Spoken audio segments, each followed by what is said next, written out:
Dis After Dark Podcast is sponsored by Unofficial.com, the home of Halloween Horror Nights news and rumors all year round. Find us on the web at www.hhnunofficial.com. So stop the fog machines and clear the cobwebs. It's time for another episode of the podcast that's nearly the same as all the others.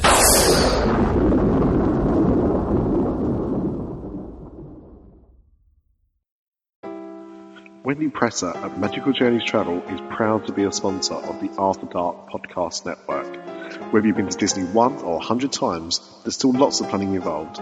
Let Wendy be the one at midnight when your window opens to get that Be Our Guest reservation or that covered with Anna and Elsa fast pass for your own princess. Mention that you heard this ad on one of our podcasts and get $25 off your deposit with any trip package. Be sure to ask about her generous onboard credits for Disney Cruise Lines as well. Find her on Twitter at WP Magic Journeys or WPMagicJourneys.com.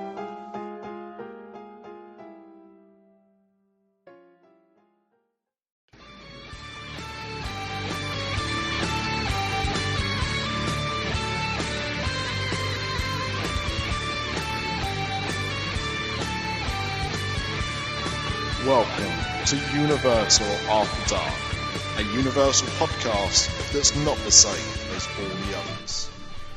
Good evening and welcome to another edition of Universal After Dark. I'm Nick and I've got no idea why I'm doing this introduction. Actually I do, it's force of habit. That's what it is, it's force of habit.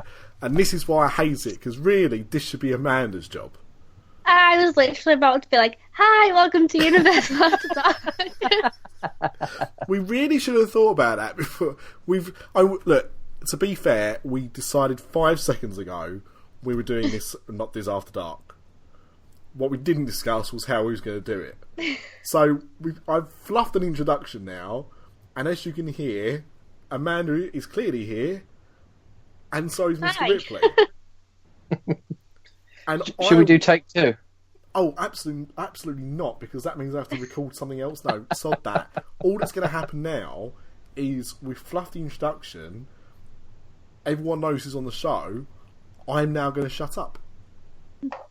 All right, okay. So on that note then, Nick, clearly you must have been drinking. So what are you drinking? Surprisingly not, actually. I'm just drinking. I've been sick ever since the last episode, and I'm just kind of getting back to normal, but my throat is still bothering me. So, just on the way home, I stopped and looked at beer and thought, no, and just got some standard Pepsi Max. So, chin chin. Pepsi Max. Chris, tell me that you're drinking something better than Pepsi Max. Oh, I had a beer earlier, but in honour of Craig, who's not here, I've actually got a can of Coke. And some chicken. Let's not forget that me and Craig come from the same place. In honour of you then, Amanda, I got a can of Coke. And some chicken. And some chicken. Well, I've been drinking Budweiser, but now I'm trying something that I've never had before, and it's Old Mount Cider, passion fruit and apple, and it says, "You old romantic." Ooh. I know. It doesn't taste very romantic, but it's alright. If I remember rightly, because I'm quite a big fan of passion fruit based beverages, I don't think any of those passion fruit ciders taste like passion fruit. No, this tastes like absolute apple juice. Yeah, I've had the I think Recorder do one as well. Yeah, I like the Record League one. That's the one that I usually get, but I thought I'd try something a little bit different. By the way, I don't know if you guys do this, but I was listening back to our episodes after we've recorded them. Sometimes. So, I went on a little holiday to the Lake District a few days ago, and I listened back to the last Universal After Dark, and I didn't stop laughing for the whole entire time. Nothing like blowing your own trumpet there. Which was the last one? The one where you and Craig just kept throwing 80s stuff at me all the time, and I was like, no idea. Yeah. Was it 80s reference special? Well, Nick and I can do that. That's no problem. Yeah, I'll do so that. I've already had a good start. You referenced the Three Amigos and the man almost cried. What is this stuff? But speaking of 80s, right, I'll talk about, well, actually this came out before the 80s, so it's even older. Has anyone else noticed that Halloween Horror Nights just keep referencing Blue Oyster Cult, Don't Fear the Reaper? Maybe. Like, in all of the advertising that they're doing, and then they're posting tweets with lyrics from it, and I'm like, why? Does that mean this year's mascot could be a cowbell? Yeah, that's exactly what it means. Oh. Exactly what it I means. wish I was going to this year's Halloween Horror Nights. I love cowbells. Even cowbells. So what are they actually doing?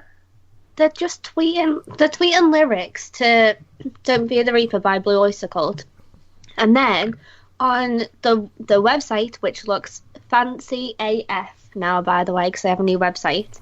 They even have lyrics to the song on there. But they're not playing the song on there.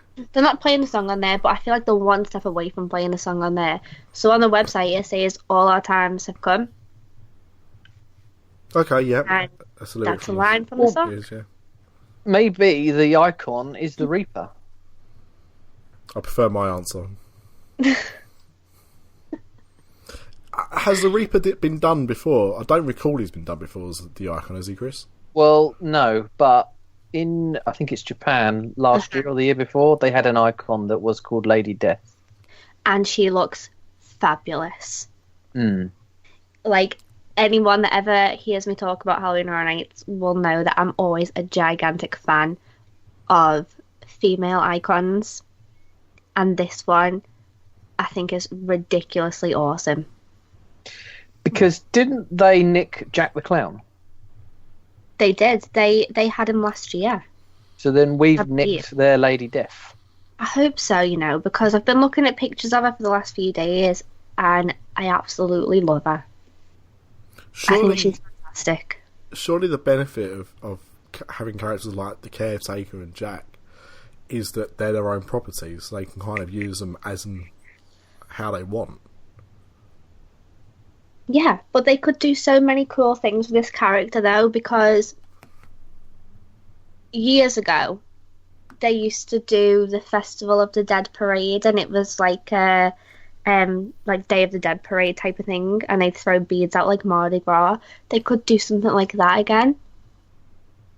They could maybe bring back La Llorona.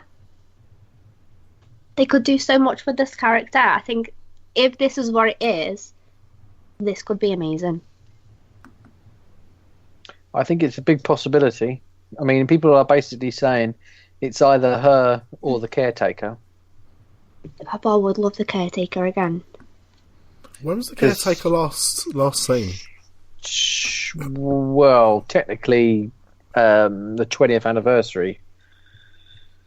Yeah, because was there a was there a Caretaker bit in the streets, like one of the stage areas? Yeah. He had his own has he been there since then? No, that was it at 25. He had his own little bit with like the director. 25. Yeah, 25, sorry. Yeah, he had like a mini stage. All the icons had apart from Bloody Mary, all had their own little... Oh, R.I.P. Bloody Mary. Not the dream. But yeah, realistically, I'd be happy with either of them. They both seem pretty cool ideas. But I'm really, really hoping for this Lady Death. Yeah, not the Voodoo Queen that some people are saying. Oh, but I'd love that as well. I just keep looking at all these rumours flying around on the internet, and I'm like, yes, yes, yes to everything. I'm going to be happy with absolutely anything that these guys do. Well, literally, I got the proof back today from the publishers for the book, and the last thing that I put in it was a fear fact. I put these sort of fear facts all the way through the book, and one of them says Voodoo Queen house has been attempted and tried so many times. Sorry, attempted for Halloween Horror Nights and planned, but never actually ever done. But I think this year we might be lucky. Is that so? Is that a little bit like she's the standby, like Timmy Malik used to be the standby for I'm a Celebrity every year? Sort of. In case someone dropped out. So if one of the properties drops out, they've got a house ready to go kind of thing. Sort of. I mean, they've had this basic idea of what they want to do, and a few years it's just fallen off the table because they've had other stuff. And then years where they were going to do it, they had park expansion, so they couldn't do it. And then, was it last year or the year before, they had a mini ScareZone with her in, and then it got cancelled? Yeah, that was 25 as well. That was 25, yeah, because it was quite graphic. They said it was... People complained because... Well, wasn't it people complained because there was a whole train of people got stuck on Rip Ride Rocket, and they were stuck on it for a couple of hours, and Halloween Horror Nights started up. So then you had this whole train of families walk through Halloween Horror Nights to get out the park. Oh, I was going to say, what's the problem? But yes, that would potentially be. So I don't know if it was that occasion where they complained, but at least quite a few people did complain about this Voodoo Queen ScareZone. I wonder if anyone complained that shared the same name or a similar name with a famous Hollywood actress. Yeah, but she didn't complain. No. And I said somebody had the same name. Oh, okay. Yeah. Yeah. So I heard that episode. Right. I watched her little show and her ScareZone before I went over to Orlando that year, and I was like, oh my god, I'm so excited to see this. This looks ridiculously amazing. And then when I got there, it'd already been scrapped. Yeah. So at least I got to see it. But the actress that was playing the Voodoo Queen was incredible.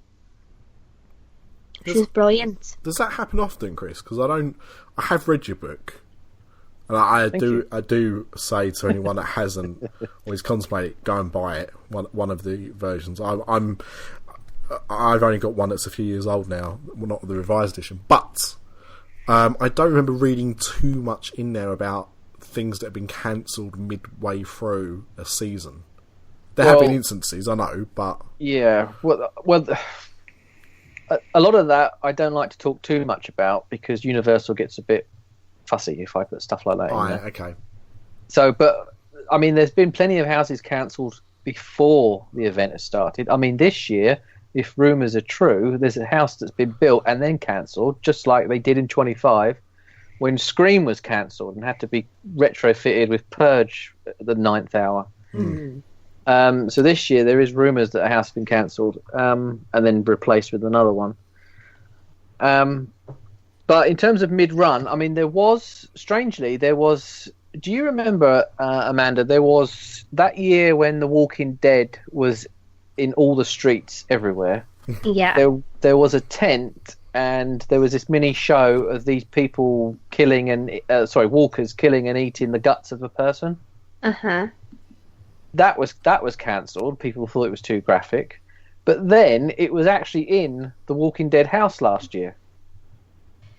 I don't know why people complain. I don't understand it. You're going to a horror event. It's going to be graphic. There's warnings on your ticket. There's warnings saying that it's a graphic event.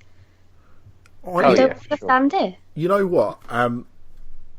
Amanda, this is yours. So I'm going to say something and you can decide to do what you want, okay? I've been holding back on talking about something to do with Halloween Horror Nights for a long time. And I know that you want to talk about the ticketing situation. But what you've just said has kind of triggered me thinking maybe tonight might be the night that we talk about that. Okay. But go for it. I was going to say, in terms of that, because there's other things that Amanda wanted to talk about as well, can we push that towards the end? Uh-huh. Because I want you to get the bits out that you wanted to talk about originally, and then we'll go back and do like a whole Halloween Horror Nights bit. Okay, remind me then. Oh, absolutely. Yeah. But this could be a bit of a shocker. Oh, okay, I'm excited. Okay, well, in that case then, I'm going to move on to tickets because us in the UK have had the opportunity to be able to buy tickets from our UK ticket specialists for about a month or two now. We've been able to buy the frequent Fear Plus ticket, but that was it. But Halloween Horror Nights released all of their ticket options a couple of days ago when they released the new website. So, Craig, as you know, is going to Halloween Horror Nights for the weekend in September. Crazy, man. And yes. And so he messaged me a couple of days ago to ask what kind of ticket I felt like he should buy. And straight away I went in with the frequent Fear Plus ticket. But he is going to be there for Friday, Saturday, Sunday and Monday. And he wanted to be able to go on the Saturday. So then I was like, okay, Ultimate Frequent Fear is an option this year. That's $199, which I think is a really good deal because it gives you access to every single night. I think that's a ridiculously good deal. What dates are we talking about? He would be going the second week that it's on. Okay, 21st so to the 24th. Yeah. So then I went onto the website and realised that I'd forgotten about Rush of Fear. And I feel like I always forget about this ticket because I don't go in the first couple of weeks. I tend to go towards the very end of September. So then I found him a ticket, Rush of Fear, $91.99. That would get you in for the first 10 days. Mm. And I think that's an awesome deal. So he could get in, if he wanted to, Thursday if he was there, Friday, Saturday and Sunday for $91.99. That is a absolute cracking deal because after that first weekend, the visitor numbers do slack off quite a bit. Uh-huh. And you talk about the Saturdays, the 23rd and the 30th. Some Saturdays in last year, we noted from the figures we took, some of the Saturdays, I wouldn't say were dead, but because they were so expensive, the Saturdays, they were really quiet. Mm-hmm. So Rush of Fear is an ultimate bargain if you're going in those first 3 weeks. It's ridiculously good because now that they have a flex ticket, because in the past you had to pick what, if you were going to buy a one night ticket, you'd have to pick what night you were going to go on. But now they have the flex ticket, so you just pay $85.99 if you want it to include Saturdays, and then you can pick any date to go between Sunday and Saturday. So for realistically an extra $6, he can go every night rather than one night. That's ridiculous. Honestly, I was so shocked at how cheap it was for that ticket. And Craig was like, seriously, I can get in for all of the nights in the first 10 days for that amount of money. And I was like, yeah.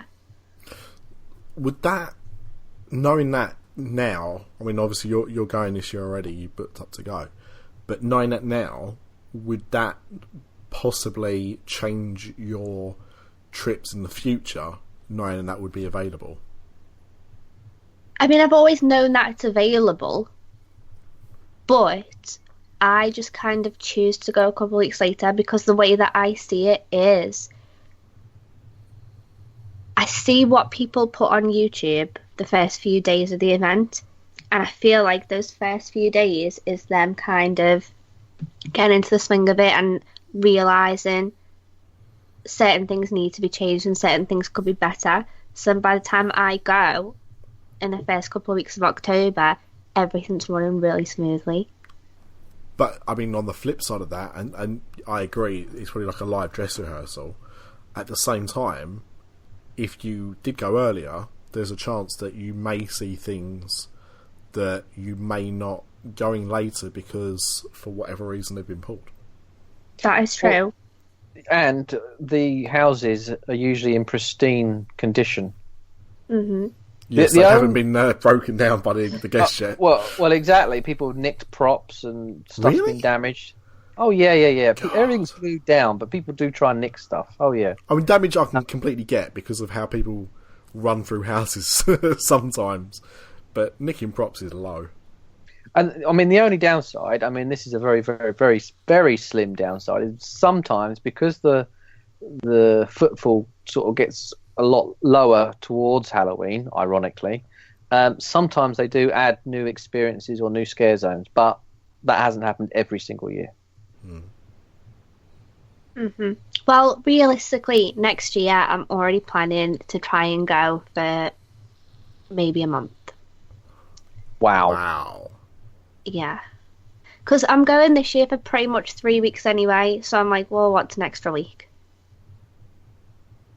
So realistically, I'm wanting to go from start and weekend for a month.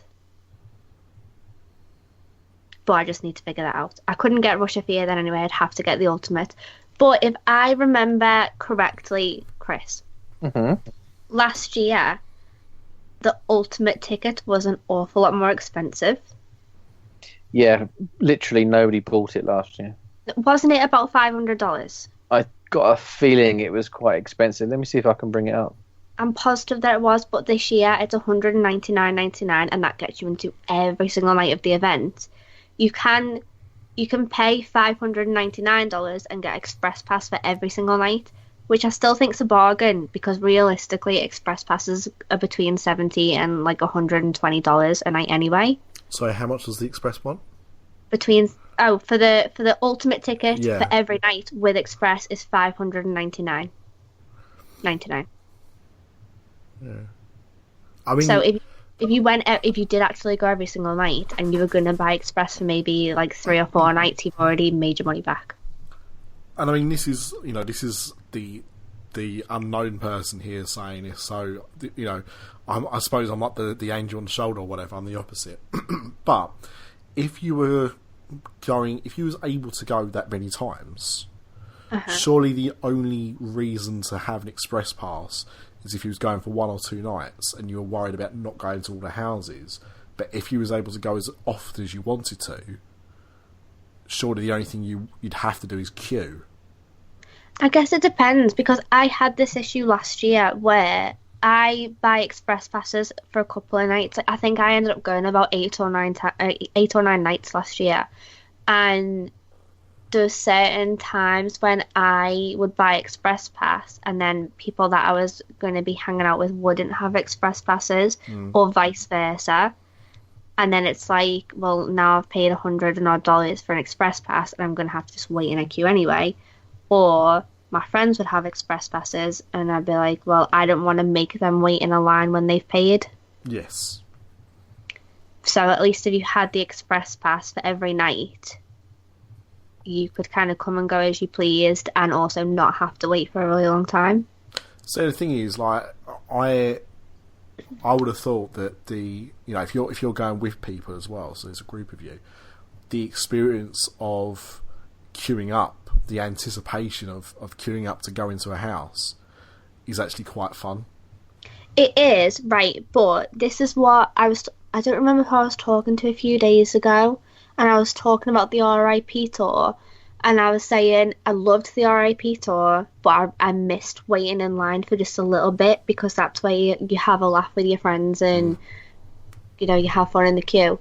But on the flip side, when you're waiting in line for 3 hours, that's half of your night gone, and after an hour you're sick of talking to your friends. In a nice way. I still love you all, but after an hour you're like, I don't want to play heads up anymore. I'm sick of asking about what you've been up to. I just want to get in the house. Yeah, and that's why we try not to do 3-hour podcasts. Yeah, and it's not called it's not called waiting in line, it's called making friends as well. Yeah, it depends who you're in line with. But I always advise people to get Express Passes. But when I was having my conversation with Craig, what I told him that I do personally is, because I do go so many nights, I judge it when I get there as to whether or not I'll need an Express Pass. So I see what the crowd's like, and then if I need one, there's stands all over the park that you can buy the Express Passes from. I'd hate to spend $100 for an Express Pass, get there and it's dead, and I don't need one. Okay, so what do you know what the variance is in buying it in advance compared to buying it on the night? I don't think there's a lot in it, to be honest. And it definitely depends on the night as well. So I've paid $70 and I've paid about $110. Right. It totally depends on the night. And the later in the night you buy it kind of gets more expensive at first. And then after about 11 or 12 o'clock, it gets cheaper. Yeah. Yeah, because you can only use it for a certain amount of time. Mm-hmm. Yeah, okay. Exactly. But there was one night last year where Express Pass sold out, and I've never, ever, ever seen that happen before. Wow. Mm-hmm. Well, that's good, though, because what you don't want is for you to buy an Express Pass and then find that you're still queuing for 30, 45 minutes to get into a house with an Express Pass. Because there's sold too many. Yeah. So, literally, that night, I was with Tim and Brady, and we just looked for the shortest queues, and we just stood in line, and we just had fun waiting in line. But we wouldn't have stood in line for 2 or 3 hours for a house. We just kind of enjoyed hanging out and going through the scare zones instead. Mm-hmm. But it was a very, very busy night. It was just after the hurricane, basically. So there was a couple of nights where nobody could go. So everybody piled into these next couple of days. I mean, they won't tell me, but I genuinely believe that they sell less express passes than they used to. Do you think? Well, in the old days, like old days, they were really selective about their express passes. I mean, they did used to sell out quite frequently. Mm-hmm. And then about, I don't know, 10 years maybe, 8 years ago, they were just selling them everywhere. I mean, you just get them anywhere you like. And then by about, I don't know, 2012, 2013, something like that, the express line would be bloody just as long as the regular line on some nights. Mm. Just because that stupid scanning technology never worked for anyone's lanyard, and you just have to keep bloody waiting. And then there would just be this huge queue of people with express passes. And then Universal changed their terms and conditions to say that, I can't remember what it said now, but it was something along the lines of express passes don't guarantee instant entry, that your wait will be at least half, or at most half of what the standby line is. Mm-hmm. So I wonder, and I don't know for sure, if they do sell less because it has started to sell out again. Maybe. But it might just be the increased number of people coming to the event. I mean, I think we definitely are seeing more people year on year. Yeah. Yeah, definitely. I mean, I was talking about it in ScareZone podcast. There was supposedly the Tampa Bay Times said there was 600,000 people went to Halloween Horror Nights last year. Wow. 600,000. So it's quite a big number. And if they're all paying at least, well, what's the cheapest ticket? $91? You can get a one-day ticket Monday to Wednesday for $59.99 if you get the Coca-Cola thing. But other than that, it's $78. I still do that today. Yeah. Yeah. I remember seeing that. I remember seeing it the first time I went, but not the second, not for the 20th anniversary that I went. But I don't know, it was a local resident thing that they did. Mm-hmm. Used to be Pepsi. Did it? Yeah, it used to be Pepsi. I can only remember seeing it as Coke, but when we're travelling from England, we have to buy our tickets in advance. Mm. So we'd never really get the opportunity to do that unless we just kind of decided when we got there. But I think there's an awful lot of options for tickets this year. And I really like the ticket options. I loved them as well, but I tell you what, it did not confuse people. Yeah. I feel like I saw a lot of confusion about these flex tickets, because the flex tickets were new this year, weren't they? They were, yeah. So I feel like a lot of people were under the impression that you'd buy a flex ticket and you could go multiple times in that week. Yeah. that's not it. It's that you buy a ticket and you don't have to commit to a certain day. You can just turn up. Which in itself is slightly easier, because last year, and the way they've always done it, was that every single day had a different price. Mm-hmm. So some days were cheap, like weekdays, and then some days, like the Saturdays, which I was explaining before, were really expensive. At least with the Flex, there's only 2 options there, isn't there? Yeah, so Sunday to Friday or Sunday to Saturday. Yeah. But I'm really into these ticket options this year. I'm just trying to decide right now whether to get the ultimate frequent fear, which will be every single day of the event, including Saturdays, or the frequent fear plus, which is every day except Saturdays. What are your rough date? Are you 2 weeks or 3 weeks? Pretty much 3. I'm there for 20 days. Okay, so it's towards the end of the event, isn't it? Or no, middle of the event, isn't it? Yeah, it's right in the middle. Oh, yeah, so that's a tough call, isn't it, that one? I know, so I'm thinking... I think you should do the option without Saturday. Right. And on Saturdays, go to Old Town. And look at the nice cars. Well, she won't be interested in that. Right, I have to do that every year because Josh comes with me every year usually, but it's just me and Ash this year, so we don't have to do any of that car stuff. So I'm celebrating. So I'm torn because me and Ash were having a discussion a few days ago, and I was like, okay, we've passed the point of booking our Disney dining. We haven't booked anything. Are we wanting to actually book any Disney dining? And realistically, our point of view for this year is that when we're at Disney, we just kind of want to eat at Food and Wine Festival. But then we figured that if we were to go for the ultimate ticket, that doesn't, and we did go every single night that the event was on, it doesn't leave an awful lot of Disney time. And we enjoy our nights at Epcot. So I'm kind of leaning more towards the frequent fear plus and spending my Saturday nights at Food and Wine Festival. You'll probably get a better artist on a Saturday night as well, I'd imagine. We probably would. But I just can't decide, because then we are going to be meeting up with friends over there who will be going on Saturdays.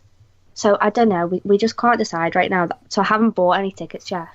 The only thing I would say to that, Amanda, is a lot of people go to Halloween Horror Nights to experience fake hell. But if you wanted to experience actual hell, go to Epcot on a Saturday night. I know. That is the busiest theme park on a Saturday night. It is. That's last year. I got the frequent fear plus last year, and so I did spend my Saturdays at Epcot, and it did get pretty rough sometimes. But if I get the ultimate ticket, I'm barely going to spend any time at Disney. Is my only worry. So I just really don't know what to do right now. And then the flip side of that is I don't know whether I should get the Express included or whether I should do what I usually do and just turn up, judge it, and buy the Express when I need it. Tricky. There's so many options. Halloween Horror Nights, what are you doing to me? I've got a feeling you might be going during... you might be going during Hell Week. Don't I always go during Hell Week? You create it, Amanda. No. I'm like, hey kids, all take the week off school, it's fine. Well, that's it. So you might actually need Express. Yeah. Hell Week last year was very, very, very hellish, I'll have to say. Well, look, one thing that I have noticed is that we are now in the month of June, and we've only had a few house announcements. Yeah. Which I think is quite worrying. It's not worrying, but it's unusual, because normally by now we'd have a good idea of all the houses. But well, around this time last year is when they announced Chance was going to be the icon. Yeah, okay. That's right. But what I was thinking is that you know, I'm the king of segues. You've actually gone to see something recently, which was rumoured to possibly be a house. Yeah, right. And now I'm a little sad that now it's kind of known that it's not going to be a house. Well, when you get Michaelo on Twitter going, I've just walked out of seeing The Mummy for the first time, you kind of know it's not going to be a house, Alan. Yeah, and then it's like, hey, the whole team were just talking about it. I'm like, right then. Sorry, okay. Mike who? Oh, yeah, E-I-E-I-O, as Logan would say. Oh, bless him. But, right, I'm just putting out there, I loved The Mummy. I really, really, really enjoyed it. And maybe I spoke about it on the podcast before, or maybe I just tweeted it, I don't remember. But I made an executive decision with this film that I wasn't going to watch any trailers. Because I've decided that now all these film companies keep releasing like 4 or 5 trailers. Mm-hmm. And by the time I've seen all these trailers, I feel like I've seen the entire film. So I decided I wasn't going to watch any trailers at all. And I heard people slagging Tom Cruise off, slagging a lot of things about the film off. And I was like, how do you know? Because you haven't even seen it. You've just watched all of these multiple trailers and you don't even have a clue. So the original plan was that I was going to go and see Guardians. Have you seen it? No, I haven't seen it yet. I didn't go last night. But because Guardians is coming to the end of its run, it's on at strange times, and I finished work quite late, so I decided to see The Mummy instead. And I want to talk really in depth about this later, because I appreciate that not a lot of people will have seen it, because I saw it on the day that it opened. So I don't want to spoil things. But what I will say is, it's fantastic. A female mummy is brilliant. Tom Cruise is fine in it. He's not bad. And I am so, so, so excited for this whole Dark universe. It's opened a whole bunch of doors.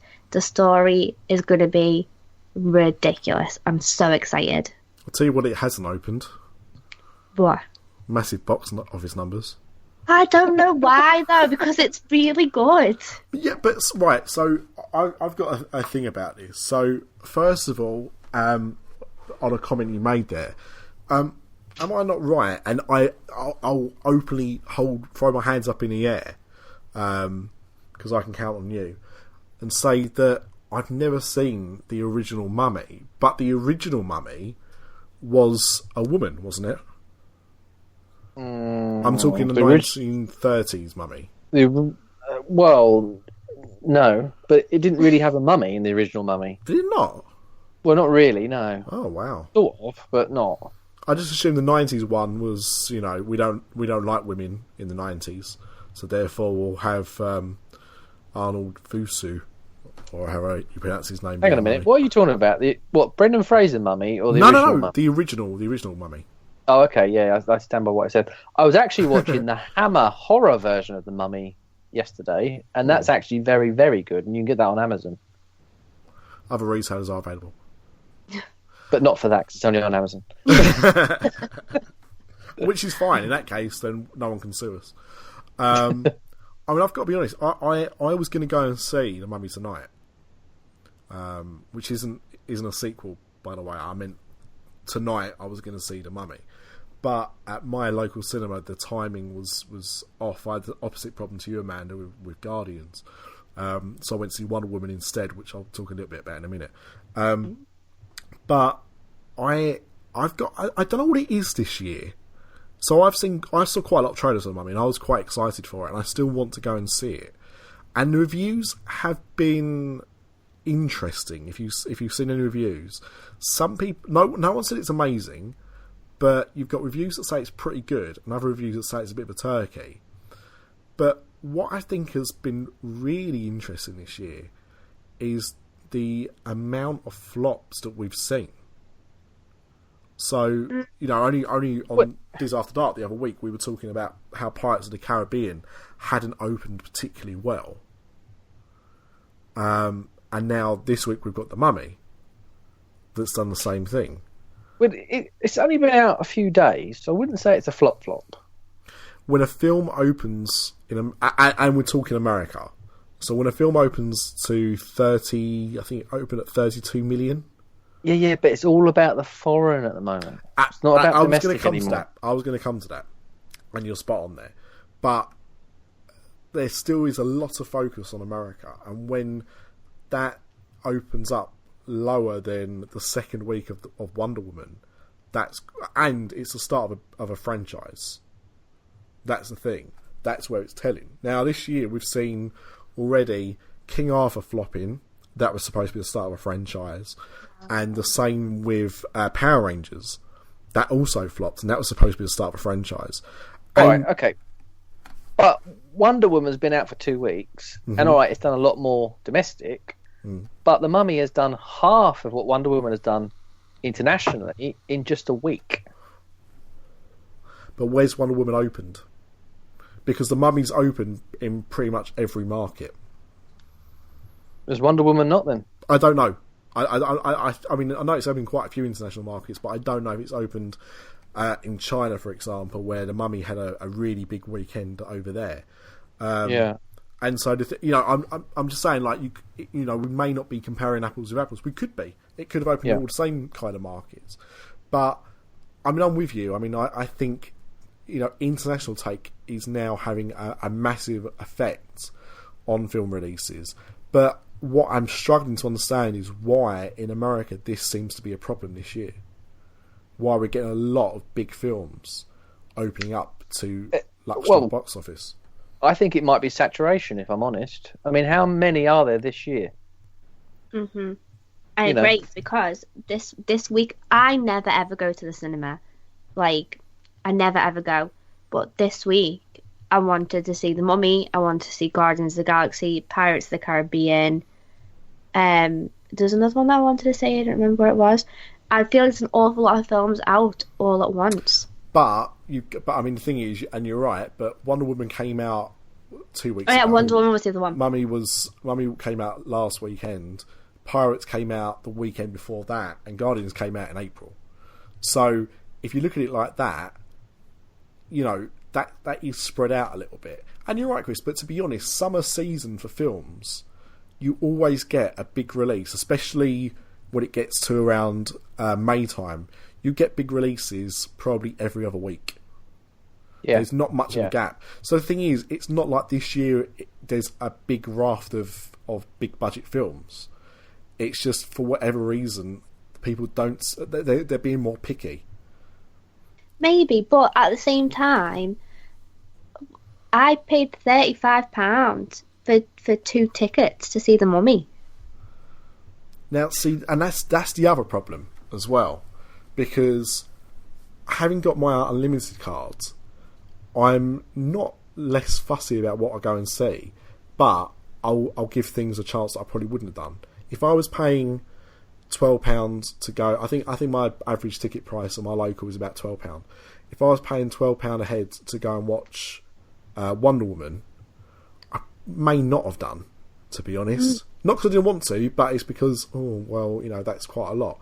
But I'm paying £17 a month. So I only have to see 2 films, and I've made more than my money back on what I've spent. That's it. If I went to go and see all the 4 films that I want to see this month, that's £140 that I'm going to spend. Yeah, absolutely. And with how cheap Blu-ray is now, and being able to buy films digitally, only a few months, 3-4 months after they've come out of the cinema, there are films that I've turned around and gone, you know what, I'm not bothered to sit at the cinema because I'll just catch it when I can watch it at home. And namely because it's that expensive. You're right. And I mean, American ticket prices aren't, I think they're a little bit cheaper than UK, but they're not by much, if they are. You could frame it another way. Guardians of the Galaxy 2 has been out for 6 weeks now. The Mummy has only been out for 1 weekend, and internationally, it's done a third of the business that Guardians has done in 6 weeks, internationally speaking. So it's how you define a flop. Honestly, right. I went into it thinking to myself that I maybe wouldn't enjoy it very much. I thought I'd like it because I'm really into Egyptian type things. Bangles. So I like, yeah, really. But I always like any mummy film that comes out. I tend to enjoy. But I came out of it like, actually, that was really, really good. Don't get me wrong. I said in our group chat after I'd seen it that I felt like they could have gone wild with it and made it ridiculously amazing, and it could have been massive. They could have done more with it. That was the only negative thing that I felt about it. Everything else I loved. I loved the story. And what do you mean by that? Do you mean that it wasn't? It could have been scarier. The set it could have been pieces scarier. The story could have just been bigger. I felt like a lot of the time I was watching it, I was kind of waiting for something big to happen, and there was no real payoff. That is one of the actual big, well, I wouldn't say massive problems, but I agree with you. That is one of the problems, because it kind of walks a very bad line between being an action film and being a horror film, and then a romance film or an adventure film or a thriller. It kind of doesn't meet any of them, and it does all of them a little bit wooden. Like, for example, the horror sequences could have been a lot scarier. They were quite scary. I mean, they were scarier than the Brendan Fraser mummy.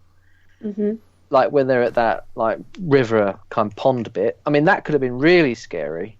Yes. And I was looking at that going, this is definitely material for Halloween Horror Nights. And then you get some of my friends who have also seen it, they're calling it Mummy Impossible. I have heard that criticism as well. So what did you think of it then, Chris? Did you was going as Amanda, or? Well, I liked it, but I didn't love it. I think possibly what's happened here, well, from my research, it seems to me that, because I've wrote about this in a couple of books now, it seems to me that Tom Cruise came to this project quite late on in its production. So I have a sort of suspicion that he came onto the project because they had so much money to throw behind this project, because it's all being funded basically out of the Jurassic World money that they made unexpectedly. Right. That's what kind of pushed them into making this whole thing become a new franchise, to try and sort of emulate what Marvel's been doing.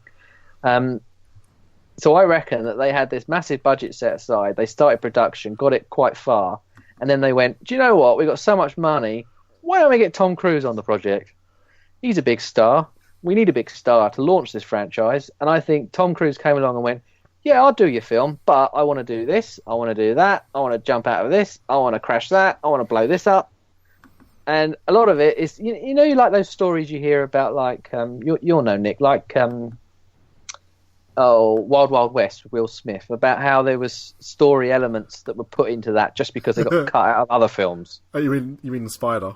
Yeah, the spider. I love that story. I'm wondering if this is some of this stuff is stuff that basically someone said to him at the last meeting for Mission Impossible, no, you're not doing that, you're not doing that, and you're not doing that. So then he went, oh, sod you, I'll put this in my next film, whatever it may be. You're very. Yeah. You could well be right with that. To be completely honest, and they're not terrible. The things. No. They're kind of possibly don't quite fit with everything, but I mean, the thing is, unlike most people, I actually quite like Tom Cruise. It's a bit of a guilty pleasure of mine.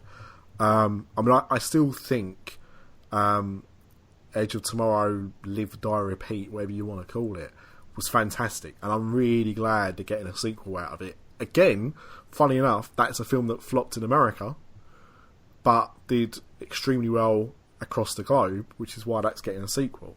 And I do wonder how much of this is the Tom Cruise effect, that in America at least he's not the big draw that he once was.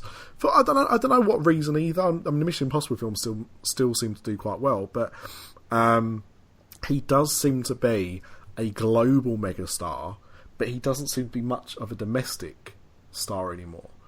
I mean, it'll be interesting because, I mean, they've not started filming the second film yet, have they? Which is going to be The Bride of Frankenstein? No. Well, about 5 or 6 of these films are in production, as in they're all in pre-production. Yeah, but I don't know which one is more down. Yeah, I don't know which one is more down the line. I'd assume the Frankenstein one Well, I thought that was supposed to be coming out next year. I thought that it was going to be The Invisible Man. No, I think that one's actually one of the last ones to go. Oh, really? Which is why they only just announced Johnny Depp. I'm pretty sure, because I think your favourite director, Chris, is it Bill Condon? Oh, Beauty and the Beast. Yeah. He's in line to direct The Bride of Frankenstein. Yeah, I think you're right, because originally that was quite way down the schedule because they wanted Angelina Jolie to play the bride. Oh, she would be perfect though, wouldn't she? Oh, Yeah, so I don't know if they've got her or not. I mean, they might have got her, but then she might have turned around and gone, actually, that Tom Cruise thing was rubbish. I'm not going to be in it. I don't know. You know what? If any producers are listening, I'll be Bride of Frankenstein for free. You don't even have to pay me. I'll just do it. What about, Johnny Depp's doing it. What about Helena Bonham Carter? I really like her, but I feel like it could only be Angelina Jolie. Or, right, makeup fans will know who I'm talking about here, but there's a girl called, I think she's called Micheline Pitt or something like that. She worked with Rick Baker on a Mac line where she did Bride of Frankenstein. She's not an actress, but she has the look.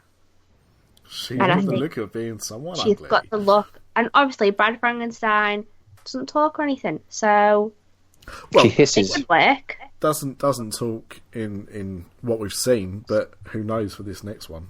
Well, I mean, I feel like that could work if they could get her.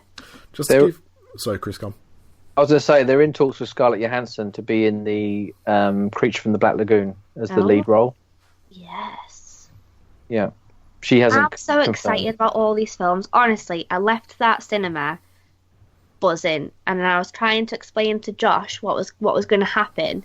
And there's little bits in the film that kind of lead you on to things, and there's parts of the film where he was like, that was stupid, that didn't make any sense, and I'm like, no, that happened because this is happening. And he was like, oh yeah, actually, okay, I get that now. Well, see, the thing is as well, and this is sticking up for the film, is that the critics have all pretty much panned it, but they're comparing it with, things that are classic films from the black and white era that may or may not have been brilliant, and are sort of sentiments and things. But actually, you should be comparing it against Marvel films, because that essentially is what they're trying to copy, or even DC films. Mm-hmm. So when you actually compare it against any of like your very, run-of-the-mill Marvel films, actually it holds up very well. It's actually a lot better than some of the Marvel films. Do you think announcing it as the Dark Universe also put a dampener on it?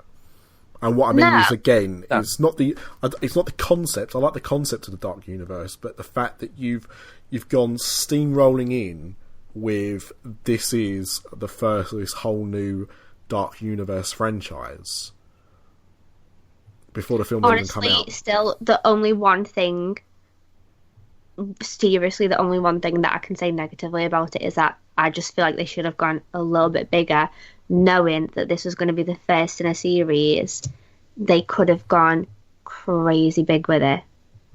No. The most negative thing was Russell Crowe's Dick Van Dyke impression. I'm gonna bloody kill you, I am. Honestly, I was sat watching that, and all I was thinking of was Ewan Craig. Look, the thing is, the problem is that he's the anchor of these films. I said anchor, so he's gonna be in all of them. He's the Samuel L. Jackson of it. Look, I mean, the thing is, I'm still going to go and see it, and I'm looking forward to it, and I'm glad that you guys have enjoyed it. Wait, can I ask you a question? Me? Both of you. Right, I still haven't seen the trailers, so I don't know what people know and what people don't know. Do people know who Russell Crowe's character is? I think it's been well publicised who his character is.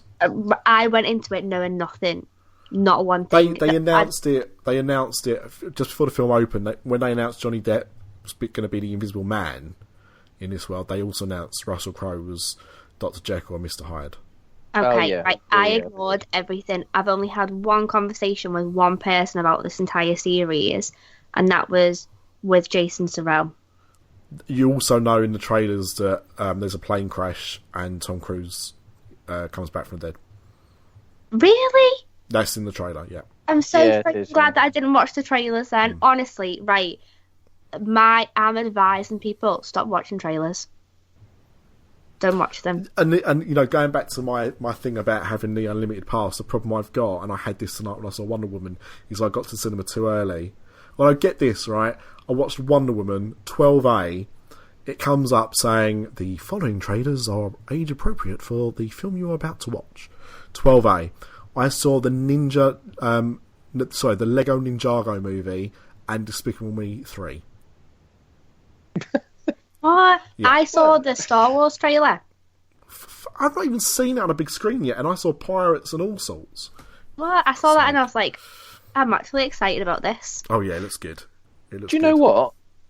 We didn't have any trailers. I just thought about that. Didn't you? When did you go and see it? No, though? we just at the Odeon. We just had No. When did you see it? What day did you see it? Sunday. Oh, okay, that's strange because I know. I mean, it used to be tradition because films always came out on a Friday, didn't they? Yeah. That was always their first day, and then over the years we've seen films come out either on a Thursday or a Wednesday now. Sometimes because of the 2-for-1 offers we get in the UK. Oh yeah. And if I used to go and see, I used to call it a Thursday preview. I remember going to see Batman and Robin. I remember going to see Batman and Robin on a Thursday preview. Who's the guy that plays Robin in that? Chris O'Donnell. I had such a crush on him. Oh, bless you. I know. Bat Don't know. nipples. Bat nipples, bat credit card.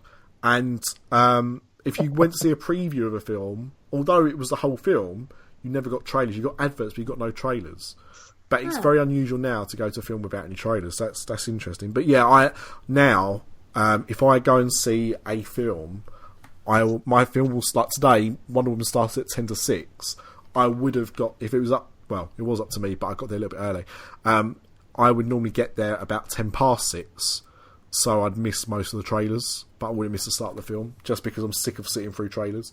Now I just play on my phone and try not to watch what's going on the big screen until the film starts, because you end up seeing the same trailers all the time. My last thing I wanted to say on this, I was just looking at the figures. Now, you're right, Chris, in that it will be seen as a bit of a flop. It will be, but it costs $125 million, and it's done $31 million domestic officially, although it might be a little bit higher, and $141 million domestic opening weekend. So that's a total worldwide of 173. It needs to make back 3 times its budget to not be a bomb. But it would still be a disappointment, but it wouldn't be a bomb. Wonder Woman has done $206 million domestic over 2 weekends, plus $230 million, just over $230 million foreign for 436 in 2 weeks, which is ridiculous. Guardians has done 828 million worldwide, which is still behind The Fate of the Furious and Beauty and the Beast. The thing is, with the film, they must have paid Tom Cruise what, 50 million, something like that. I don't know, something stupid. Tom Cruise now works a lot on cuts of the film. Okay, well, the thing is, my point is, they didn't really need him in it. You could have put any half-decent actor in that role, because the film that's being sold is The Mummy. People know what The Mummy is. Everyone's seen the bloody Mummy. But to have Tom Cruise as the main draw for people, he might be a draw in other countries, like foreign countries, but essentially the film sells itself. They could have saved themselves money, basically. I think we've seen, and I think that's what's going to happen going forward, to be honest, because I think if you look at stuff going over the last few years, Johnny Depp was in everything as a quirky character. Tom Cruise was the main star in a lot of films. And both of those actors are having disappointment after disappointment. I think you're seeing that star value alone doesn't make a film. I mean, look, Eddie Redmayne was the main character in Fantastic Beasts and Where to Find Them. I know it was a Harry Potter franchise film officially, but he was the lead actor in that film, and it did gangbusters. Chris Pratt was hired to do not just Guardians of the Galaxy but Jurassic World. Now, I knew Chris Pratt from Parks and Rec, and I never thought watching Parks and Rec that guy is going to be the king of Hollywood, and yet was in the 2 biggest films of those years. The thing is, so much. I love him, but if you go back through history and look at these leading actors, like what was the one that was in? Was it? God, he had a big black moustache. Used to drive a fast car with Sally. No, not Tom Selleck. Burt Reynolds. Burt Reynolds, right? In the 70s and 80s, he was in everything, and then by the time in the 90s, he's doing stripper cameos in Boogie Nights or whatever it was, So eventually, Sylvester Stallone, Arnold Schwarzenegger. I think what this is telling us is that you can't rely on these actors to be the stars anymore. You have to make new stars. I mean, even Scarlett Johansson. I actually really enjoyed Ghosts in the Shell, but that was quite a big flop. And that was somebody who you thought might be kind of taking a mantle of like an Angelina Jolie, for example. But, maybe Jennifer Lawrence is the queen of leading films. I don't know. Having seen Wonder Woman, Gal Gadot, or however you pronounce her name, she can star in everything as far as I'm concerned. She looks fantastic. Oh, I loved in the Fast and Furious What's films. the girl called that plays Arminette in The Mummy? Oh, I'd have to look it up. I don't know off the top of my head. I love her. I will say, not that this is a Universal podcast, because it is, and not DC one, but I did really enjoy Wonder Woman, except for about the last 3/4 of the film. No, sorry, the last quarter of the film. The first 3/4 I thought were exceptional. The last quarter was a bit of a disappointment, but I thought she was fantastic in it. In fact, I think everyone in it was really good. Actually, I can see why people like it as much as they do. It's clearly the best. Sorry, Lee Malaby. It's clearly the best DC film they've put out in bloody years. He still thinks Batman, Superman, and Man of Steel are ahead of it, but he's wrong. I haven't seen any of them. God, Lee, what are you smoking, mate? No, honestly, I want some of it though. Does sound good. Sophia Boutella. Oh, she's fantastic. She's very good, yeah.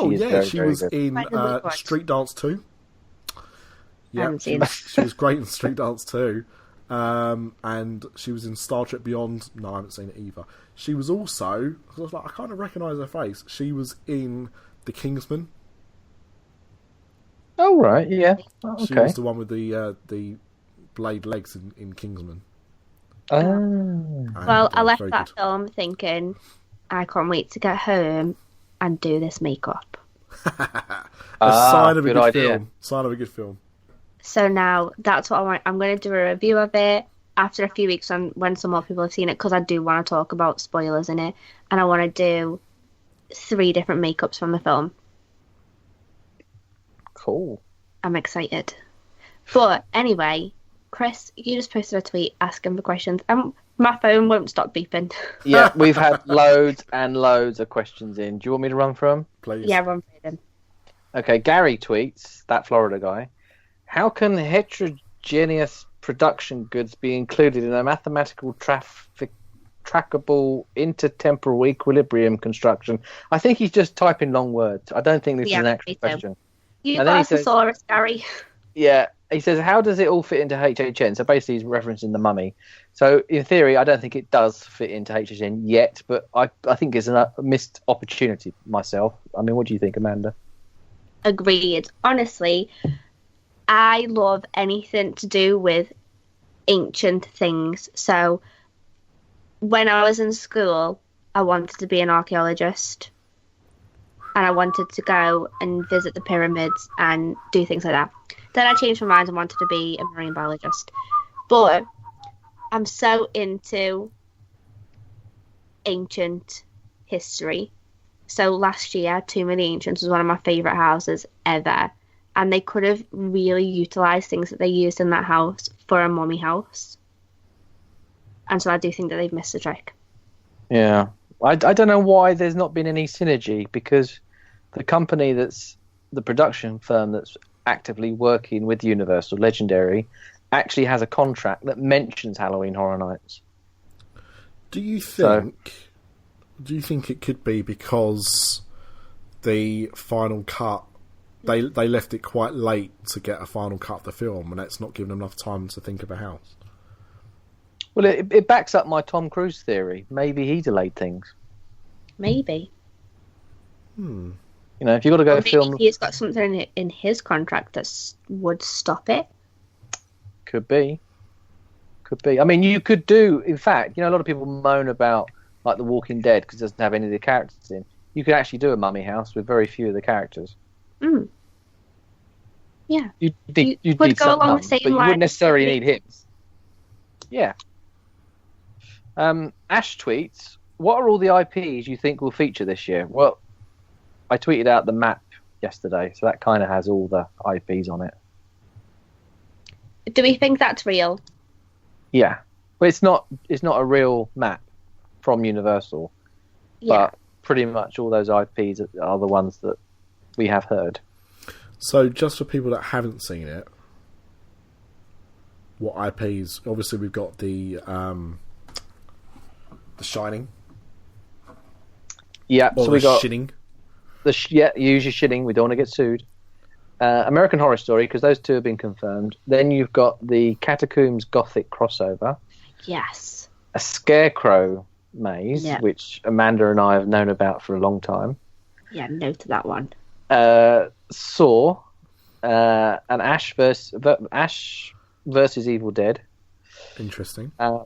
Bayou of Blood, and then a Blumhouse mashup house. The final house is a question mark, but that's the house we think The Conjuring would have been in if it was included. Do you think there's absolutely no chance that last house could be The Mummy? God, that would be a surprise, wouldn't it? But no. Considering Mike Aiello has just watched the film, I doubt it. He could work really fast, we don't know. Or he could have already been working on a concept and he just wanted to see the final cut to make sure it was right. I mean, he could be bluffing us. I mean, him and John Murdy have both tweeted out in the last 12 months that they were on a plane flying whilst working on a project that was currently being filmed. Yes. So where is that on this list? Was like writing a store or something for a house that isn't even out yet.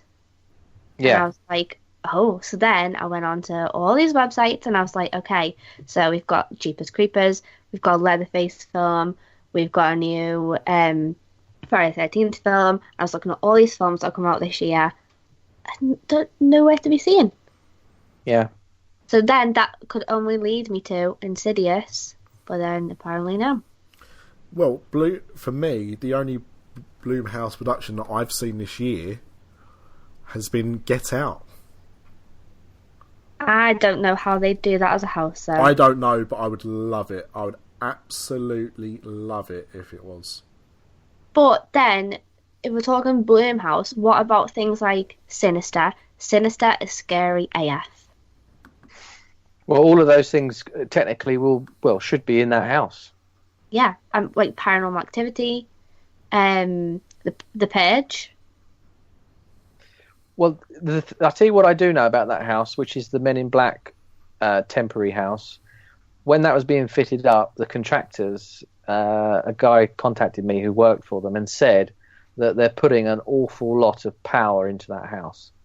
So we all automatically assumed it'd be a 3D house. But actually, what it could be is it could have a hell lot of special effects in that house. Well, this goes back to the time that we interviewed Brad Fuller, Chris. Oh, yeah. And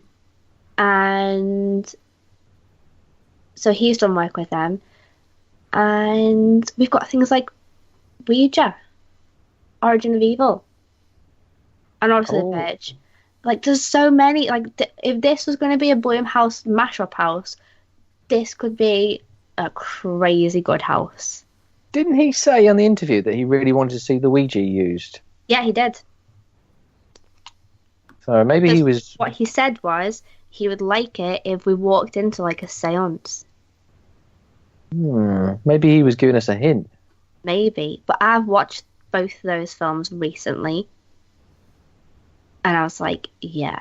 But also on that, the Town That Dreaded Sundown. I did a film review on this a few weeks ago. I did it on the original one and talked a little bit about the kind of remake type one. That's from Blumhouse too. That's scary. That's a true story. There's so many cool things that they could do if they were going to do a Blumhouse mashup. Like, it would be ridiculously good. Well, Greg asks, if the map is genuine, which house are you most anticipating for? That one. That one. If that's true, 100% that one. Well, for me, it'd be The Shining. Yeah, like The Shining, yeah. I'm really excited about The Shining. I love The Shining. I think it'll be very beautiful to look at. But I think if they were going to do a Blumhouse mashup house, the stuff that they could do, and that would be ridiculous. What about you, Nick? I haven't really seen that many Blumhouse films, so I can't really say other than Get Out. Oh, but wait! Now that I'm looking at the map again, and there's one with scare zones on it. And trick or treats on it. Friggin' love trick or treat. Do you know what? I'm so glad there is a trick or treat, because literally every single day that I've had a Twitter account, I've had a guy called Nikita Vanteletias, or whatever his name is, message me every day demanding that we have a trick or treat house. Yeah. But it's not up to you. I know. I keep telling him. Listen. You know, those that on part of our podcast, Craig actually had that guy play the flute. I know. Honestly, Craig winds everyone up, and this guy was winding. Like, I put in our group chat that I was getting annoyed, not in a mean way, but every time I'd tweet anything or I'd tweet Chris something, this guy would join in the conversation, not to talk to us, just to copy and paste the same trick or treat tweet every single time. And I was like, oh, this guy is annoying me. Every single time I post anything, or Chris posts anything, or anyone posts anything, he just says it. So Craig obviously had to go and wind him up, and then in the end it ends up with this guy playing the flute for Craig. Didn't Craig ask him to go away and play the pink flute? I think so. I think he did. But he came back with a real life flute and played it. Which wasn't pink. It was not pink. Chris, was there any other questions we got from the Twitterverse? There's 3 or 4 left. Who do you think the icon will be? From George Edwards. I think we've discussed that one. Brian Rose asks, is the tent food really worth it? I'm always wanted to try the twisted taters. Yes to the twisted taters. Yeah, they are pretty epic. Yeah, I think, yeah. And there's cheesy wedges. I don't know what their actual name is. I was calling them cheesy wedges. They're really nice too. Coming up, Warwick's tweets. Do you think The Walking Dead still deserves a place in Halloween Horror Nights? Probably not. Honestly, yeah. Okay, a few people have put no. I'll wait for the hate. But last year's Walking Dead house, I really enjoyed. And also, I feel like Walking Dead goes through dips of people loving it and then not being so into it. But at the beginning of this season, with the whole Negan situation, people were appalled at the episode. They loved it. They were so, taken aback by it. And I feel like if they were going to do a Walking Dead house and they had things like that in it, it does deserve a place in Halloween Horror Nights. If they're not going to use the characters, no. Well, I have seen documents in the last couple of weeks that show that they are seriously thinking about putting it in where the Terminator is. I mean, I know that was a rumour last year, but there has been new talk about that. I'm down for that. So we've got 3 questions left. 2 of them are for you, Amanda. The first one is, what is the scariest house of all time in your opinions, guys? That's from Skywalker. The house 3 doors down from where I used to live. That family were horrible. House-wise, Texas Chainsaw Massacre was real scary last year, I thought, because I think that's the scariest film ever made. Before that, it was at 24, I think, the Roanoke house, because there was scarecrows in it, which I wasn't expecting.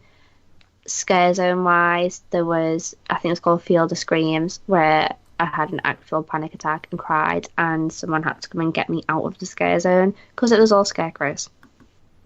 They were my scariest. What was that horror film that was like a comedy horror, and it had those lifts with all the different horrors in it? Cabin in the Woods. Yeah, that was my scariest one, that one. Oh, really? Yeah, I thought that was dead scary.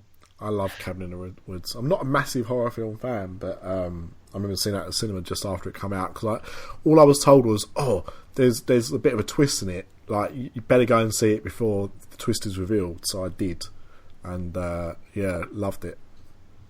So the last 2 questions are just for you, Amanda. The first one is from Ash, and it says, Amanda, would you pick Never Listening to Newfound Glory again, or E.T. being demolished? What? Which Ash, one? what kind of question is that? One that's going to stop you going on holiday together. Oh no, it's not Ash, her sister. Oh, No, right. this is boy Ash. This is a boy Ash. Yeah.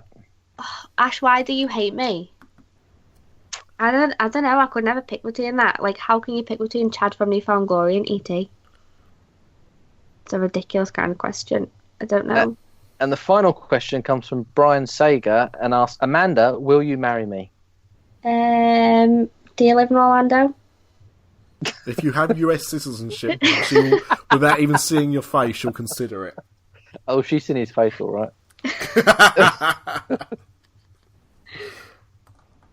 He doesn't listen. Do you, Brian? Anyway, quickly moving on.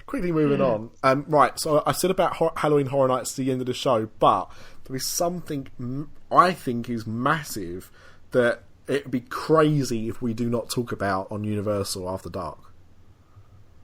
Mm-hmm. And that's the announcement of Nintendo Land.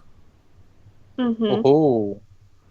I mean, I shared the video in our group from the Japanese launch of the event, which I thought was quite hysterical, actually.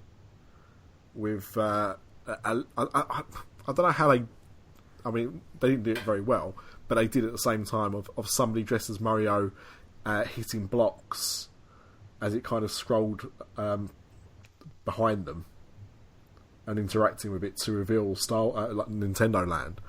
But I'm fascinated by the whole thing. And I think what's quite interesting is if was it a leaked plan that's been revealed? Okay, I've since had discussions about this map, this plan that was submitted. That plan was supposedly from the original pitch, right? So it is not the one that is not representative of what they're building. Yeah. It is the same size geographically what they're building, which is fairly big.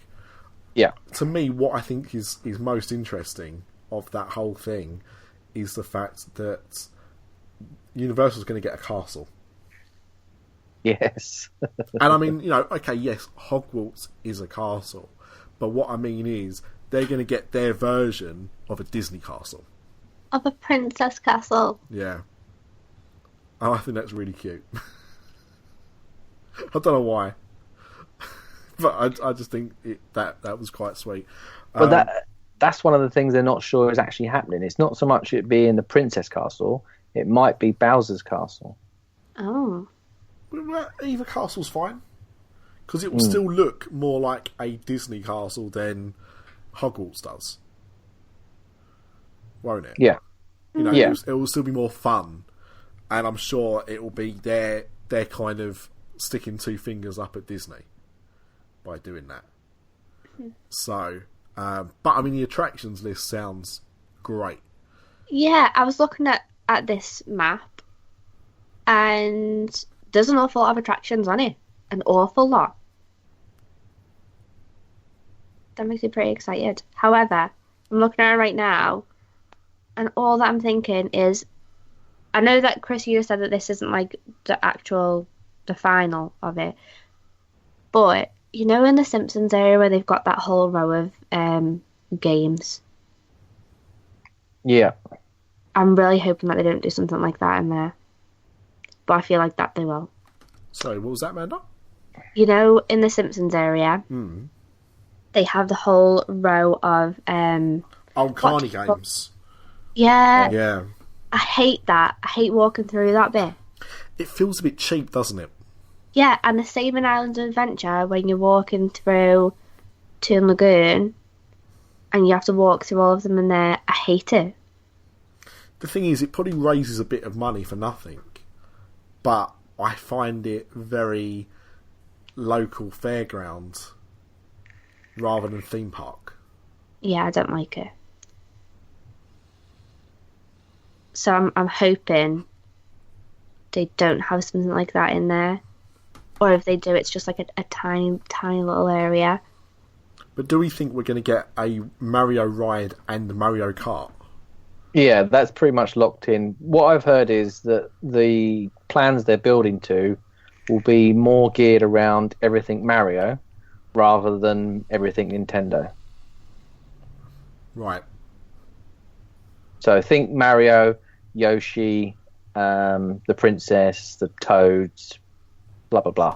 Oh, little Yoshi.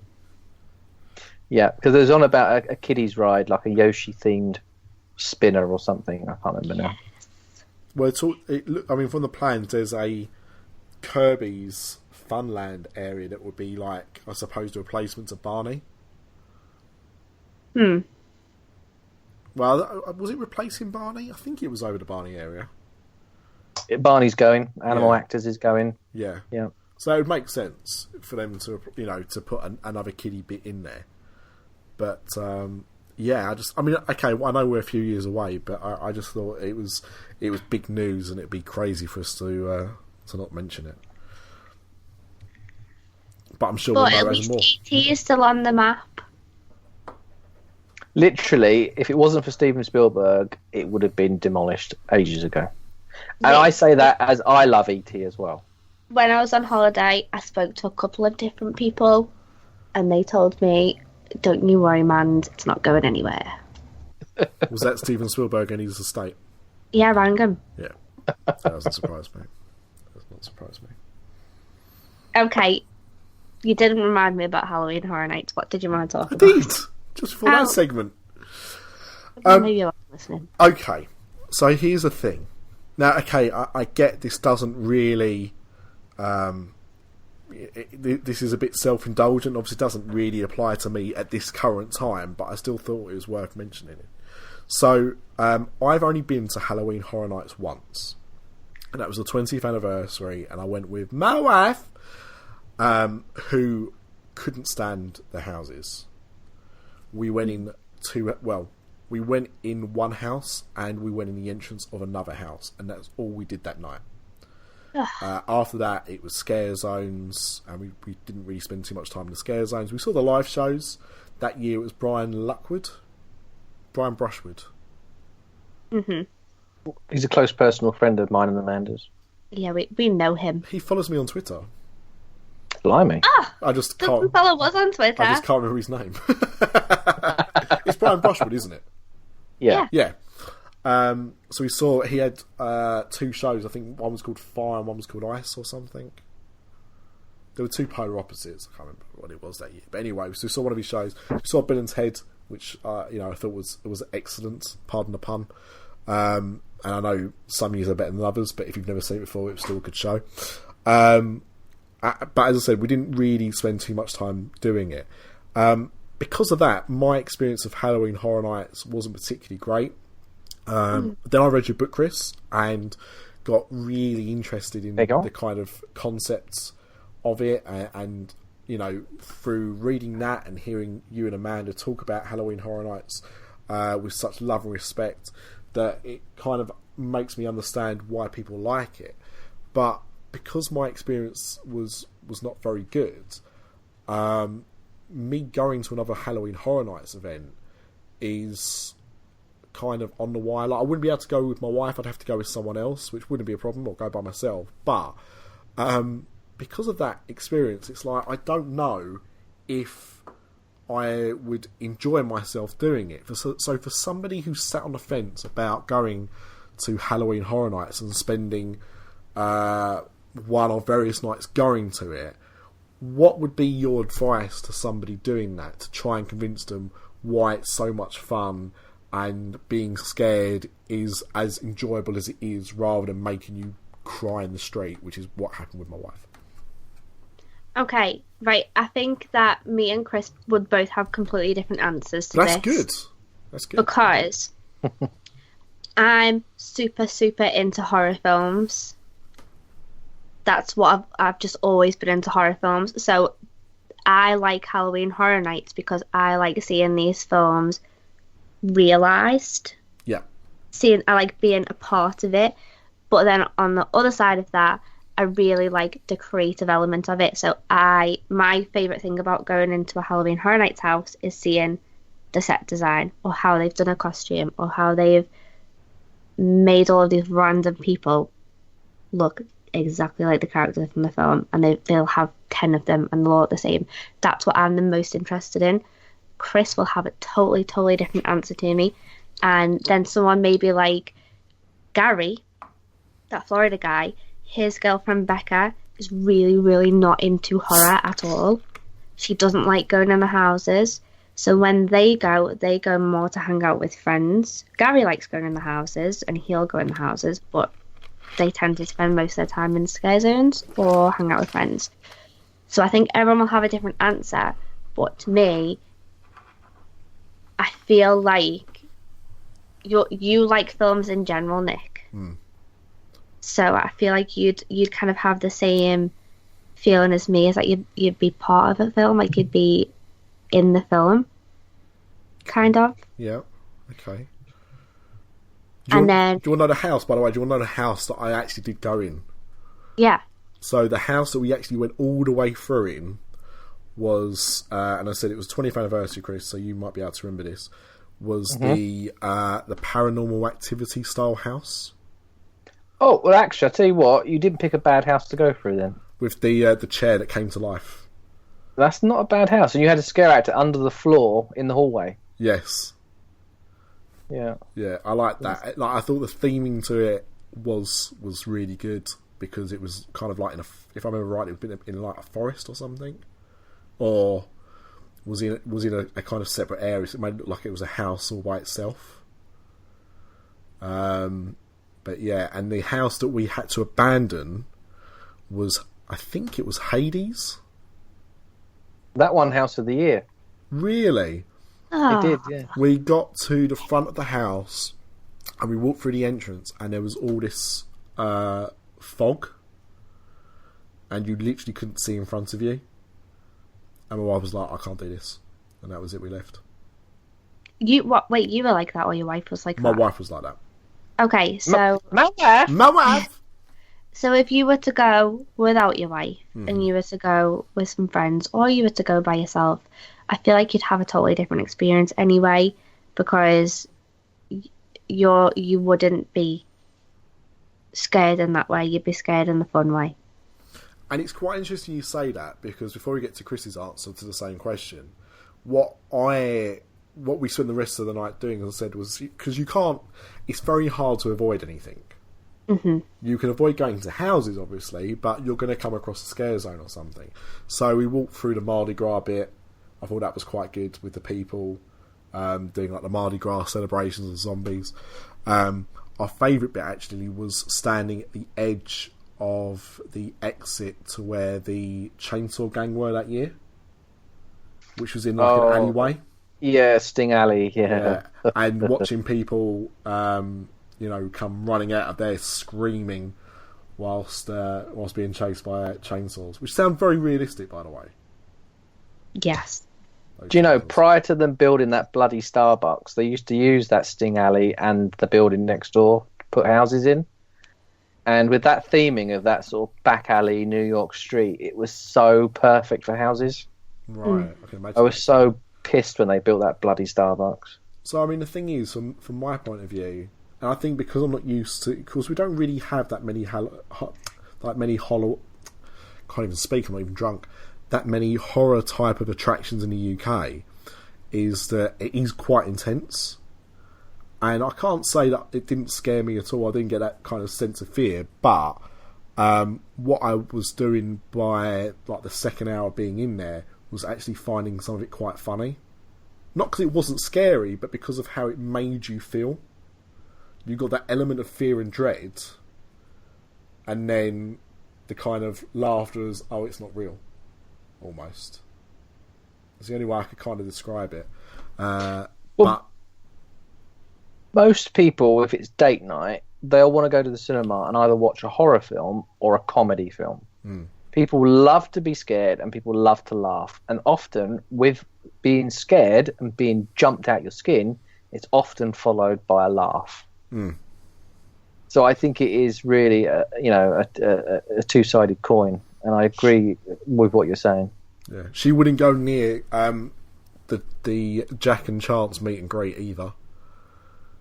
She was completely petrified of Jack, which I thought was quite funny. I don't like, who likes killer clowns, but I loved the interaction he was having with the guests that year, and the what they call it, the street scaring. What's the term for that? When they have like the little sideshows? Not scaritors, but like, is it they like call it scaretainment or something? I don't know. I think you just made that up. I probably have. But when they might have, they were like, I think they were bobbing, trying to drown witches that year in one of the sideshow attractions. And I'm sure there was somebody running around as Chucky. In the 20th year? Yeah. But not, I mean, it wasn't a scare zone, so it might have just been an actor dressed up, I don't know. But I could tell you, I could tell you a not. It's funny if you've got a bad sense of humour, like us. Craig. Well, I remember once years ago, I was in a group of friends, and there was a chap who looked a bit like Peter. Is it Peter Dinklage? Yep. Peter Dinklage, yeah. Dinklage from shortish, very very shortish guy who was wearing like an overcoat and a hat and things. And one of our members of the group thought he was a scare actor. He just happened to be a small person enjoying Halloween Horror Nights on his own. Oh God. Yeah. Yeah. So, what would your advice be, Chris? I agree with everything both of you have said. I got into it through hearing the story that essentially, back in the day, all of the film producers, directors, and all the actors, all the leading people, used to bugger off on vacation, every summer, and it would leave all the technicians and craftsmen and all the joiners and everybody behind. And then it became almost a way of building an event, giving them something to do, to utilise the props, the sets, all of the expertise that they have. So I kind of fell in love with that kind of story, and I've always, like Logan, been, and you as well, Nick. I mean, and you as well, Amanda. Been really heavily interested in how films are made and how things are put together, and that still interests me more than anything else, more than say the horror. Like for example, The Shining. The reason why I'm most looking forward to that is because I don't know how they're going to do it. Mm-hmm. And I don't think they did when they eventually got the yes. I think they both must have looked at each other and gone, oh, we got the yes, now how do we actually do this bloody thing? So that's what keeps me interested, and that's what I say to people is, and I get people message me this as well, is how do I convince my friend to come with me? How do I convince my partner that she'll like it? And I say to them, well, look into the history of it, look at what it's done before, and try and get your head just around how much they achieve at Universal. Because, I tweeted this out recently, and Michaelo actually shared this quote, and it was that basically every year Disney has a Halloween party and Universal has a Halloween party, but Disney puts the same old crap every year. It's the same parade, the same costumes, it's the same candy, it's almost the same locations, it's all the same, and anything that new comes along just gets added every year. Universal builds essentially 9 brand new attractions from scratch every single year. And all right, it takes them 12, 18 months to do. And some of these houses, like The Shining, for example, take 10 years of negotiations to bring them to the event. So I say to people, look into all this stuff. Look at how much hard work goes into it and appreciate actually how much craftsmanship and how much expertise go into it. And once you get your head around that element, I think you appreciate the event on a whole new level. Because there is nothing in the world like Halloween Horror Nights. That is the truth. And trust me, I've been to a few and they're absolutely crap. And another plug for your I book, agree. because I think if you are on the fence about it, your book is a real good topper to that. If you read Chris's book and don't want to go to Halloween Horror Nights after that, you're probably half dead. Well, this is the problem, you see, is people like us, we've been talking about this event for years. When I used to go, literally nobody went to the event. It was some nights you go and it'd be empty. Mm-hmm. And the more it's grown and got bigger and better, the more that, like us here now, talking about it on podcasts and writing about it, it's become an all year round obsession for us and for so many other people as well. And it's turned what was this kind of like cheaply put together little regional Halloween party, because that's basically what it was always marketed as, was like a thing to come and hang out with your mates, listen to some music and have a few scares. That's literally what it was. Now it's become into this all year round obsession, and it's become a true international event with people coming from literally all over the world to experience this event in Orlando. Exactly. I was talking to my dad about this a few weeks ago, because the first time that me and my dad went was 2002. And we were talking about how when we used to go, there was, I mean, you'd see British people there, but rarely. Yeah. It was mostly Americans and probably local Americans. Locals. That really. It was mostly for the locals. That's it. And it wasn't on for as long as it is now. It wasn't on for as many days. It wasn't on as many days during the week as it is now. And so he hasn't been since 2007. And so when I'm telling him about the crazy crowds now, and about how if I'm on Twitter and all of these British people that would never have gone in the past are all going now, he's like, "What, really?" And I'm like, "Yeah, it's crazy popular now." Yeah. Bring him out. Bring him out. Bring him out. You know what? I tried to bring him with me in May. If it wasn't on them. I know, but he could have seen the ScareZone that was there. True. But I might bring him with me next year in September. You heard it here first. Surprise part 2. Cool, that was it from me. Well, I hope that we shed some light on it for you. Literally. I recommend Halloween Horror Nights to anybody. Like, literally anybody. Everyone needs to try it once. And I always use Ash as an example for this, because Ash came with us to Halloween Horror Nights since 2002. But she only went in her first house in 2014. Wow. Her first house was... that was 2014, wasn't it, Chris, when they did the first Halloween house? I think it was, yes. Yes, it was, yeah. That was the first house that she went in. Wow. So she'd been all the years with us, but she just did the scare zones. She wasn't even really big on the scare zones. But she just enjoyed the event. She enjoyed seeing the show. She enjoyed seeing, like I said, the Festival of the Dead Parade. But she could still enjoy it without going in the houses. And now that she does do the houses, she likes it even more. And you'd never think that with Ash because she is probably really even more into horror films than I am. Wow. I mean, I'm not even into horror films that much. I mean, if someone said to me 20 years ago, you will, in a few years' time, get obsessed with a Halloween event and go every year, I'd be like, yeah, whatever. And then here you are. Exactly. 2 bestsellers later, and here I am. Not that he's bragging or anything. Yeah, but I think that wraps up then. Yep. Anyone need to say anything? Oh, wait, no, I've got one more thing to say. Ooh, dun dun dun. So, on Sunday, just gone, E.T. 1035. The film.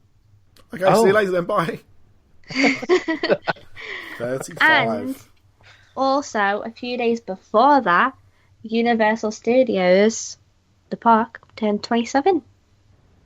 And so did the E.T. ride. So, yeah, Universal Studios has been open for 27 years now. That's crazy. When did E.T. open up in Hollywood then? In Hollywood? I don't know. Don't know off the top of my head. But in Orlando, opened with the park. Opening day. This time, 27 years ago. Also, on that note, I just want to give a little shout out to my friend Steve, who went to go and ride E.T. the day that it opened back up and sent me a little video of E.T. saying my name. Thanks, Steve. That was kind of you. Thank you, bastard. It won't say Boston. I tried to get it from my YouTube channel, and it wouldn't say it. But now that it's been refurbished, apparently my friend Tim told me that they've added more names to the list. So maybe because I asked them to say it so many times, they added it. I don't know. But apparently there's some nice new lighting. E.T. says more names. They've added a couple of different new things in it. And the E.T. smell is kind of gone for right now, but we think that it's just the paint smell masking the E.T. smell. For now. And is the animatronic still rubbish? Listen, it's 27 years old. I don't care if they're rubbish. I love them. I'm 34 years old this year. What?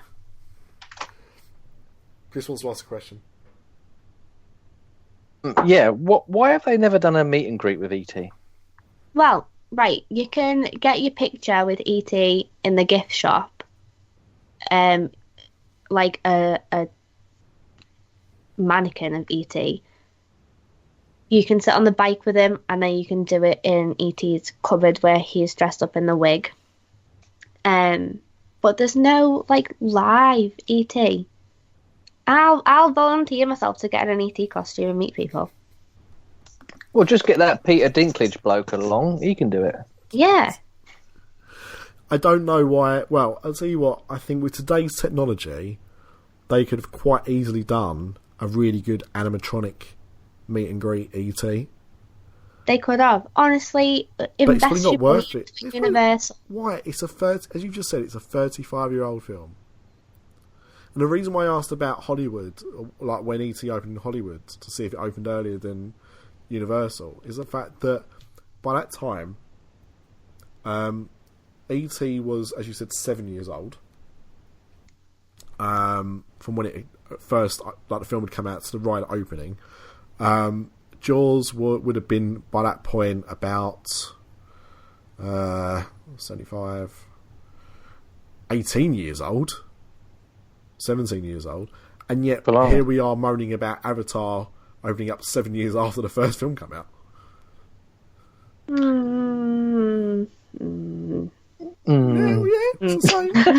He's using logic against us, man. Shut up, Nick. Get off my podcast. Exactly. This is what happens when I come on the show. This is why I should only stick to Dis After Dark. Sorry for ruining it. Here. No one wants your Avatar. Get away. Actually, saying that, I saw a video of it at night yesterday, with it all being bioluminescent and stuff. it looks amazing. I'm really excited about it. I won't lie. I don't know if I am, but when I see stuff like that, I'm really excited. Yeah, I think it's going to look But really nice. I said on Dis After Dark last time when I was actually on it, I don't know if I can justify staying in Animal Kingdom until night time. Is my problem. Yeah, I feel like I couldn't possibly go somewhere for the morning and go to Animal Kingdom in the afternoon. Just wouldn't make any sense to me. But I also could not stay in Animal Kingdom from 10 o'clock all the way through till night time. I just feel like there's not enough for me to do there. Of course there isn't. It's a 3/4 of a day park at best, even with Avatar. For me, I would have to be going to Animal Kingdom at 4 or 5 o'clock in the afternoon, I think. And then you have to wait so long. I can't get the ultimate ticket for Halloween Horror Nights because I need something to do on my Saturdays, like Animal Kingdom night times. Yeah, there you go. Be quieter than Epcot. You know I'm going to end up at Epcot.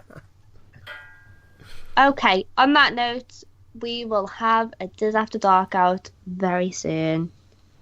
I'll do a full review on The Mummy. Chris is going to have a new book out soon. Chris, any idea when yet? I received the proof today.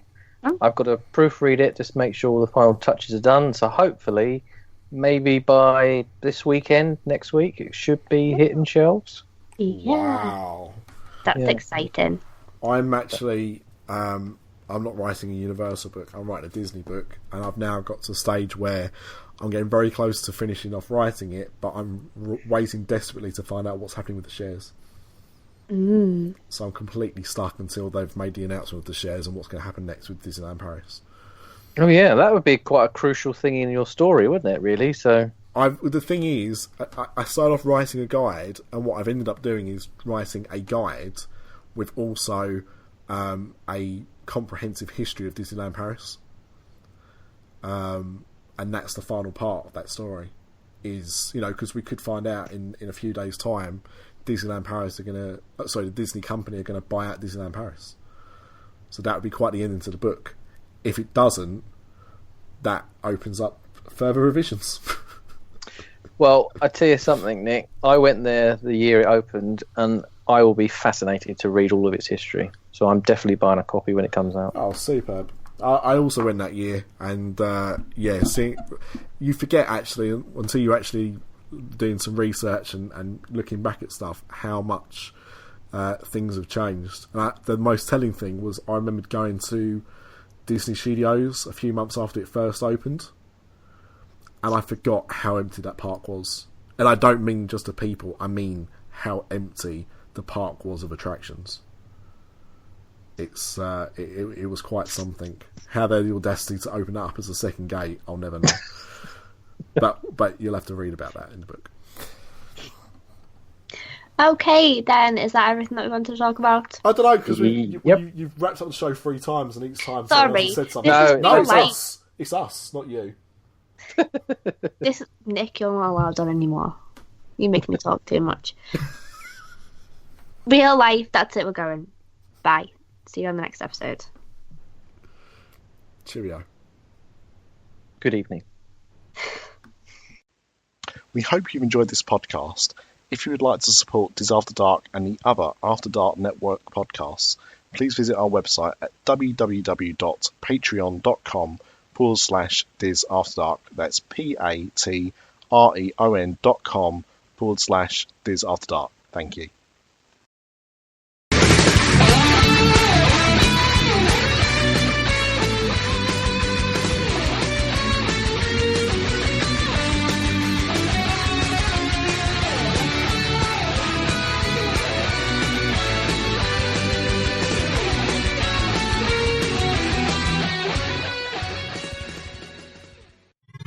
This podcast is part of the After Dark Podcast Network.